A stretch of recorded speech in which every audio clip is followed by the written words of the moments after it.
दोस्तों, एक व्यक्ति अपनी दो बेटियों के साथ सोया था। तभी एक बेटी के पेट में तेज दर्द उभरता है और अचानक से उसके कपड़े खून से लथपथ हो जाते हैं। वो बेटी घबरा कर उठती है और अपनी तकलीफ अपने पिता को बताते हुए रोने लगती है। कहती है कि यह क्या हो गया पापा, क्या मैं अब नहीं बचूंगी। दोस्तों, उसका पिता उसको देखता है तो उसे संभालता है, अपने सीने से लगा लेता है। उसके भी आंखों में आंसू आ जाते हैं। कहता है, बेटा घबराओ मत, तुम्हें कुछ नहीं होगा। दोस्तों, उस लड़की को पहली बार पीरियड आ जाता है, यानी कि डेट आ जाती है। लेकिन एक पिता अपनी बेटी को कैसे बताता कि ये सब क्या है। फिलहाल वो मजबूर पिता कपड़े का इंतजाम करता है, उसकी पोटली बनाता है और अपनी बेटी को देते हुए कहता है, ये लो बेटा, कपड़े बदल लो। और दोस्तों, उसके बाद उस बेटी का सर अपनी गोद में रखकर उसे थपकी देता है, उस बेटी का दुख बांटता है। कुछ देर बाद में वह बेटी सो जाती है, लेकिन उस रात उस पिता को नींद नहीं आती है। दोस्तों, एक पिता और उसकी दो बेटियों की यह दिल छू लेने वाली कहानी है। आइए जानते हैं पूरी कहानी इस वीडियो में। लेकिन वीडियो में आगे बढ़ने से पहले बस एक ही रिक्वेस्ट है कि वीडियो को लाइक कर दीजिए, चैनल को भी सब्सक्राइब कर लीजिए ताकि मेरा हौसला बढ़ता रहे। दोस्तों, यह कहानी है बिहार के बक्सर ज़िले की। एक व्यक्ति जिसका नाम भानु प्रकाश होता है, वह अपनी दो बेटियों और अपनी पत्नी के साथ रहता था। वह आदमी बहुत गरीब था, लेकिन दोस्तों वह जितना भी था उसी में खुश रहता था। तीसरा बच्चा उसका उस दुनिया में आने वाला था और वह अक्सर अपनी पत्नी से बात करता कि अब की बार देख लेना, भगवान हमको बेटा ही देंगे। लेकिन उसकी पत्नी कहती कि अगर भगवान ने बेटा नहीं दिया तो क्या होगा। वह कहता है, क्या बात कर रही हो, नहीं देगा तो कोई बात नहीं, हमारी दो बेटियां पहले से हैं, एक और बेटी हो जाएगी। और इसके लिए दोस्तों, बेटे के लिए वह कई जगह मन्नतें मांगते हैं। लेकिन दोस्तों, भगवान को तो कुछ और ही मंजूर था। उसकी पत्नी को बेटा तो होता है, लेकिन दोस्तों बच्चा पेट में ही मर जाता है और यह सदमा उसकी पत्नी बर्दाश्त नहीं कर पाती। दोस्तों, उसकी तबीयत भी खराब हो जाती है, वो हिम्मत हार जाती है। एक दिन वो भानु प्रकाश से कहती है कि अब मैं नहीं बचूंगी, तुम अपना और अपनी बेटियों का ख्याल रखना। और उसके बाद वो अपनी आंखें मूंदने लगती है। लेकिन भानु प्रकाश कहता है कि ऐसा मत कहो, देखो, आंखें खोलो, मेरी तरफ देखो, बेटियों का चेहरा देखो, क्यों हिम्मत हार रही हो। लेकिन दोस्तों, उसकी पत्नी आंखें खोलने का प्रयास करती है, लेकिन फिर वह अपनी आंखें नहीं खोल पाती। वह इस दुनिया से विदा हो जाती है। भानु प्रकाश दहाड़े मार मार कर रोने लगता है। दोस्तों, उस समय उसकी बड़ी बेटी, जिसका नाम गुड़िया होता है, उसकी उम्र 5 साल की थी और छोटी बेटी जिसका नाम गीता होता है, उसकी उम्र 2 साल की थी। फिलहाल उसकी पत्नी इस दुनिया से चली जाती है। कुछ रिश्तेदारों और जान पहचान वालों की उपस्थिति में वह अपनी पत्नी का अंतिम संस्कार करने लगता है और उसके बाद अपनी बेटियों को लेकर अपने घर आ जाता है। अब दोस्तों, दोनों बेटियां थीं, उसमें 5 साल की जो गुड़िया थी वह समझदार थी। वह अपनी माँ के लिए अक्सर रोती रहती और अपने पिता से सवाल करती कि मम्मी कहाँ चली गई, सारे कपड़े भी ले गई। अब वो नहीं आएगी क्या? मुझे भी उनके पास ले चलो। लेकिन दोस्तों अब उसकी बातों पर उसके पिता को रोना आता, लेकिन वो बेचारा रो भी नहीं सकता था। किसी तरीके से उन दोनों बेटियों को संभालता, क्योंकि उनको पालना था। अब दोस्तों कुछ रिश्तेदार थे, वो कहते हैं कि भाई अभी पूरी ज़िंदगी पड़ी है और इन बेटियों के ऊपर से माँ का साया उठ गया है, तो तुम दूसरी शादी कर लो या फिर कोई दूसरी औरत ले आओ। ऐसे कैसे ज़िंदगी बीतेगी, तुम्हारा घर कैसे संभलेगा? लेकिन भानु प्रकाश कहता है कि मेरी दो बेटियां हैं और इनके लिए मैं सौतेली माँ नहीं लाऊंगा, वरना वो इन लोगों को सताएगी। और इसीलिए दोस्तों वह अपनी दूसरी शादी नहीं करता। फिलहाल वह बेटियों को पालता है और चूंकि वह बहुत गरीब था, इधर उधर मेहनत मजदूरी का काम करता था। लेकिन पत्नी के मर जाने के बाद उसका वह काम भी बंद हो जाता है। घर पर ही कुछ जानवर पाल लेता है और उसके बाद अपनी बेटियों के साथ रहने लगता है। बेटियां दिन भर घर पर उसके साथ ही रहती थीं, इसीलिए बच्चों की पढ़ाई भी नहीं हो पाती और किसी तरीके से उनके दिन गुजरने लगते हैं। लेकिन दोस्तों ऐसे ऐसे दिन गुजरते गुजरते जब काफ़ी दिन बीत गए, गुड़िया 14 साल की हो गई, गीता 11 साल की हो गई। यह दोनों बच्चियां जो हैं अपने पिता के साथ ही रहती थीं। एक ही कमरे का घर था। बेटियां धीरे धीरे माँ को तो भूल गईं, लेकिन उस घर के कोने कोने में भानु प्रकाश की पत्नी की यादें थीं। वो उसे भूल नहीं पाता है। उसका मकसद था बेटियों के लिए जीना, इसीलिए दोनों बेटियों को अपने पास ही सुलाता और बगल में एक और चारपाई छोटी सी रहती, उसी पर वह सो जाता। दोस्तों जब गुड़िया 14 साल की हो गई, एक दिन रात को उसके पेट में अचानक से दर्द उठने लगता है।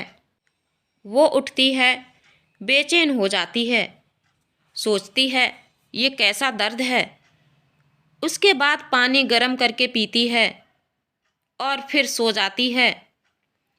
लेकिन दोस्तों उसका दर्द ठीक होने का नाम नहीं लेता और दोस्तों एकाएक उसका पीरियड्स आ जाता है और इस वजह से उसके कपड़े खून से सन जाते हैं, बिस्तर भी खून से सन जाता है।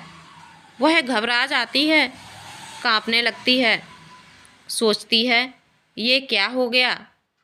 हालांकि उसने इससे पहले भी सुना था इस बारे में, लेकिन उसे अंदाज़ा नहीं था कि इस कदर यह ऐसे होता है।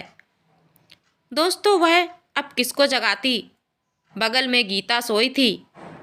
वो अभी 11 साल की थी, सारी तकलीफ़ें अपने पिता को ही बताती थी। इसीलिए गुड़िया पास में सोए हुए भानु प्रकाश को जगाती है और रोते हुए कहती है, पापा ये क्या हो गया है? भानु प्रकाश जब देखते हैं तो कहते हैं, बेटा घबराओ मत। वो समझ जाते हैं कि उनकी बेटी का पीरियड आया है। उसके बाद वो उसे संभालते हैं और उसके बाद कहते हैं कि बेटा घबराओ मत। वो चिल्लाती है, कहती है पापा बहुत दर्द हो रहा है, पेट में तकलीफ़ हो रही है। कहते हैं बेटा घबराओ मत, वो ठीक हो जाएगा। इसके बाद वो जाते हैं, उसके कपड़े लाते हैं, कहते हैं बदल लो, और कुछ कपड़े लाते हैं, उसको पोटली बनाकर देते हैं, ये लो बेटा कपड़े बदल लो।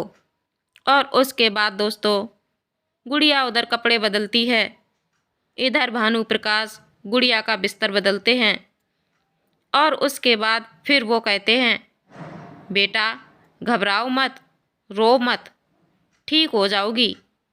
उसके बाद वो बैठ जाते हैं उसी बेटी के पास ही और उसका सर अपनी गोद में रखकर उसे छोटे बच्चे की तरह थपकी देते हैं, उसके दुख को कम करने की कोशिश करते हैं। अब दोस्तों बेटी के सो जाने के बाद जो बाप था उसकी आंखों में आंसू आ जाते हैं। वह अपनी पत्नी को याद करता है और कहता है कि अब तक तो मैंने इनको पाल लिया, संभाल लिया, लेकिन अब इनको तुम्हारी ज़रूरत थी। लेकिन अब मैं कैसे करूं? क्या क्या करूं? काश भगवान तुम्हारी जगह मुझे उठा लिया होता। दोस्तों, यही सब कह के वह सिसक सिसक कर रोने लगते हैं। तभी गुड़िया की आँख खुलती है। गुड़िया कहती है, क्या हुआ पापा? वो कहते हैं, कुछ नहीं बेटा, तुम सो जाओ। दोस्तों, गुड़िया सो जाती है और उसके बाद फिर वह उसे ठीक कर देते हैं, चद्दर उड़ा देते हैं और फिर बगल में आकर, जो कि उनकी बेटियों के चारपाई के पास सटी हुई छोटी सी चारपाई पड़ी थी, उसी पर सो जाते हैं। और सुबह उठते हैं तो अपनी बेटी के उठने से पहले सारे कपड़े और बिस्तर धो देते हैं। गुड़िया जब उठती है तो कहती है, ये क्या पापा, आज आप काम क्यों कर रहे हो?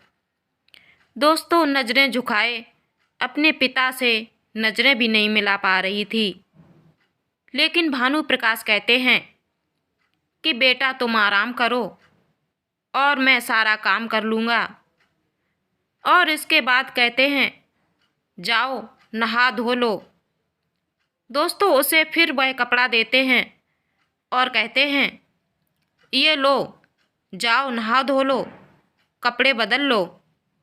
और उसके बाद उधर दोस्तों अपना सब कुछ धो धा के उसे टांग देते हैं और उसके बाद फिर खाना बनाने लगते हैं।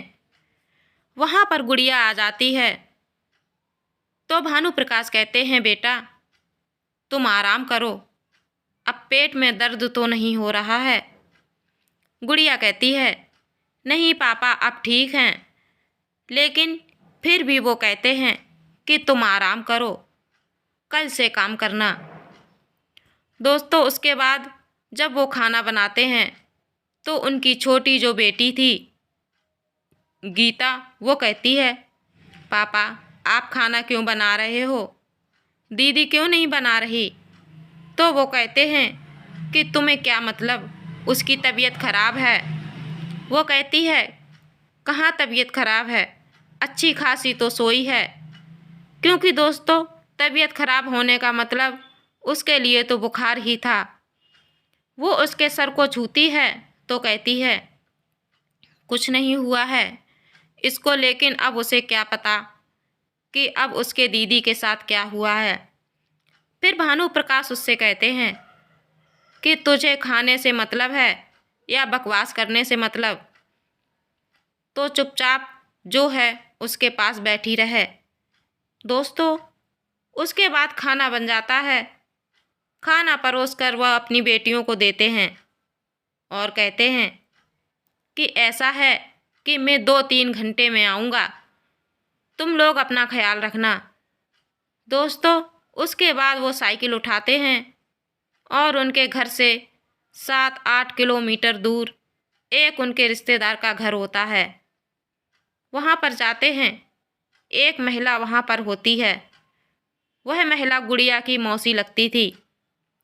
उनसे सारी बात बताते हैं और कहते हैं कि अगर तुम चलती तो मेरी बेटी की मदद हो जाती, उसे समझा देती कुछ इसके बारे में।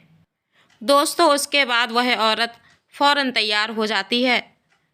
वह आती है और फिर गुड़िया को सारी बातें समझाती है कि अब ऐसे हर महीने में होगा और तुम्हें कैसे रहना है, कैसे साफ सफाई रखनी है, सब कुछ ऊंच नीच इसके मायने सब कुछ समझाती है। और साथ में जो उसकी बहन थी छोटी गीता, उसे भी समझाती है कि अब तुम भी कुछ काम वगैरह कर लिया करो, इससे थोड़ी सी तो छोटी हो, तुम 2-3 ही साल छोटी तो हो। अब दोस्तों, वो गुड़िया को अच्छी तरीके से समझाती है। उस रात वहीं पर रुक जाती है। अगले दिन फिर जो उसके पिताजी थे, जो भानु प्रकाश, वो उस महिला को छोड़ने जाते हैं। तो महिला उनसे कहती है कि देखो, अब हमारे घर में जब बेटियों को यह सब हुआ तो मर्दों को तो पता भी नहीं चला कि कब क्या हुआ, लेकिन अब तुम ही इनके बाप हो, तुम ही इनकी माँ, तुम ही इनकी सखी सहेली हो, सब कुछ तो अब तुम्हें ही करना है। मैंने उसे समझा तो दिया है, लेकिन अब जब भी उसे कोई तकलीफ होगी तो तुम उससे पूछ लेना या तुम्हें बता देगी। मैंने उसे बोला है कि बता देना अपने पापा को। उसने बोला है ठीक है, मैं बता दूंगी, तो तुम उसकी ज़रा देखभाल करना, मदद करना। वो बोले ठीक है। अब दोस्तों उस महिला को वो छोड़ आते हैं। उसके बाद फिर अपने घर पर आते हैं। दोस्तों फिर अगले महीने जब होता है तो खुद को तो गुड़िया संभाल लेती है, बस अपने पापा से कह देती है, पापा पेट में आज दर्द हो रहा है। उसके पापा कहते हैं बेटा तुम आराम करो 1-2 दिन, अब 1-2 दिन बाद काम करना। अब दोस्तों इस तरीके से चलने लगता है। धीरे धीरे गुड़िया जो है समझदार हो जाती है। 4-5 साल और बीत जाते हैं। गुड़िया की उम्र 20 साल हो जाती है और जो गीता थी वह भी 17-18 साल की हो जाती है। लेकिन दोस्तों अब जिस घर में जवान बेटियां हों और किसी चीज़ का डर ना हो तो वहाँ मनचले जो हैं वह मंडराने लगते हैं। दोस्तों एक दूसरे गांव के कुछ लड़के उन दोनों पर डोरे डालने लगते हैं, लेकिन जो गुड़िया थी वह समझदार थी।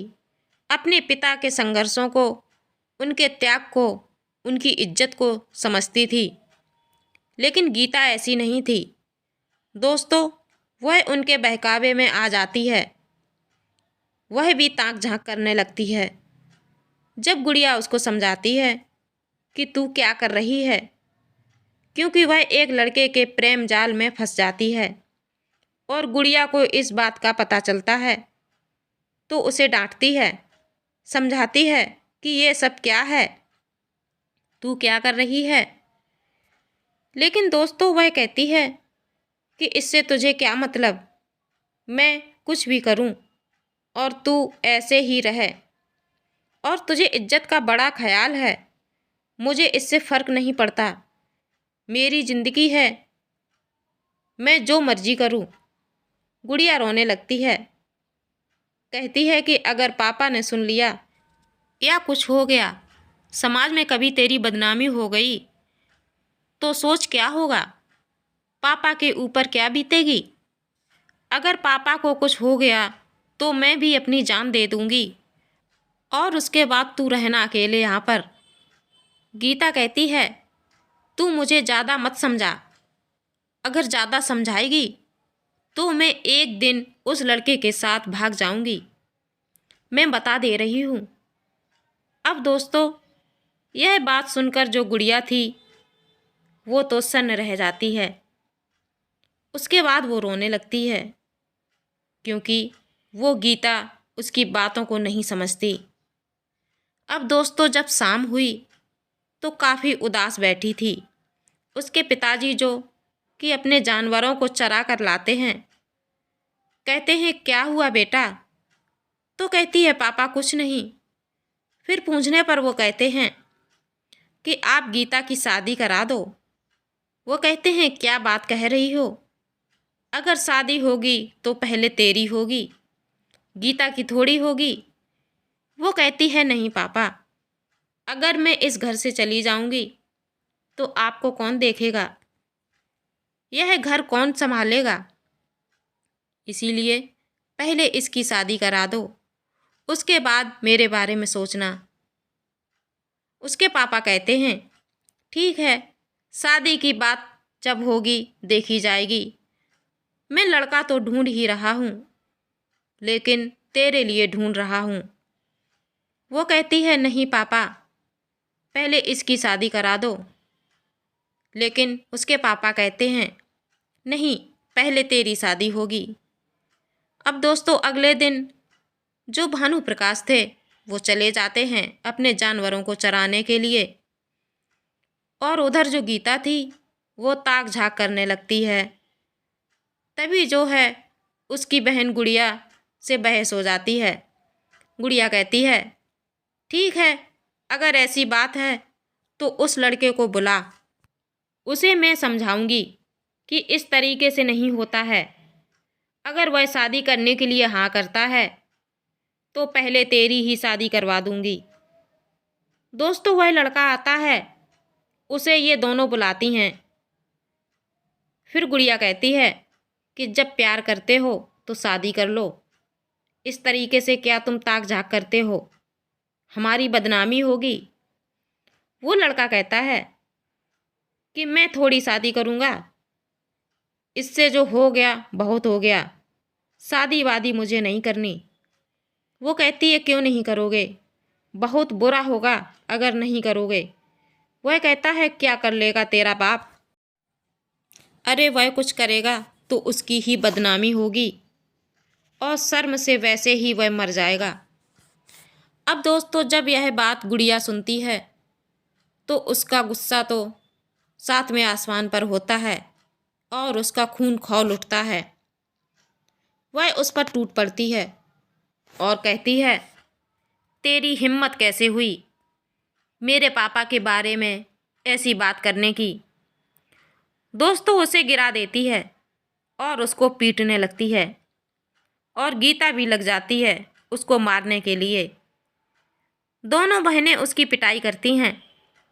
किसी तरीके से वह जान बचाकर वहाँ से भागता है। गुड़िया गीता से कहती है कि देख ली इसकी असलियत, इसी के लिए तू परेशान थी। अरे जब हमको दुख होता था तो पापा रोते थे और आज तू अपने सुख के लिए हम सबको रुला रही है। दोस्तों, अब उसके समझ में नहीं आ रहा था कि वह क्या जवाब दे। वह कहती है कि पापा ने हमारे लिए इतना त्याग किया, तुझे क्या पता। वह कहती है, क्या पता मुझे, हम भी तो उनके लिए त्याग करते हैं, उनके लिए खाना बनाते हैं, उनको खाना खिलाते हैं, उनका काम करते हैं। कहती है, तुझे तो बस इतना ही पता है। फिर उसे अपनी सारी बात बताती है कि तेरे लिए तो मैं खड़ी थी, तुझे किसी चीज़ का एहसास नहीं हुआ। तुझे अगर रात को खेतों में जाना हुआ तो मैं लेकर गई, तेरा कुछ प्रॉब्लम आया तो मैंने सॉल्व किया, लेकिन जब मेरे साथ कुछ ऐसा होता था तो पापा खड़े होते थे। उसे वो पीरियड्स वाली भी कहानी बताकर समझाने का प्रयास करती है कि इस तरीके से पापा ने हम लोगों के साथ किया है, इतने संघर्षों के साथ उन्होंने पाला है। दोस्तों, उसके बाद गीता रोने लगती है, अपनी बहन को गले से लगा लेती है। कहती है, दीदी मुझे माफ़ करना, मेरा दिमाग खराब हो गया था, मैं बहकावे में आ गई थी। अब जैसा आप लोग कहोगे मैं वैसा ही करूँगी। लेकिन दोस्तों, अब शादी की बात चलने लगती है तो गुड़िया साफ कह देती है, पापा पहले इसी की शादी कराओ, वरना वाकई में यहाँ पर सब कुछ कौन करेगा। भानु प्रकाश कहते हैं, ठीक है। दोस्तों, पहले वो गीता की ही शादी करते हैं और उसके बाद दोस्तों फिर गुड़िया की शादी होती है। लेकिन जिस दिन गुड़िया की शादी थी दोस्तों, जब उसकी विदाई होती है तो वहाँ पर जितने सारे लोग थे सारे लोग रोने लगते हैं।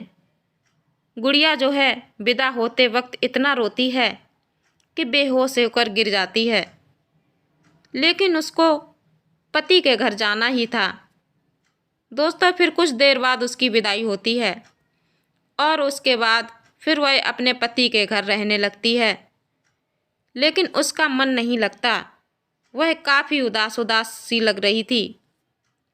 तो उसका पति, जिसका नाम अमित था, वह कहता है, क्या बात है गुड़िया, तुम इतनी दुखी क्यों रहती हो। तो गुड़िया कहती है, क्योंकि मेरे पापा का हम लोगों के सिवाय इस दुनिया में कोई नहीं है, मुझे उनकी चिंता सताती है। मैं जो है पापा के पास रहना चाहती हूँ। तो अमित कहता है कि फिर ऐसा करो कि जैसे तुम्हारे पापा हैं वैसे मेरे भी पापा हैं। सही बात है, वह अकेले रहते हैं, हमें भी चिंता होती है, तो उनको यहीं बुला लो।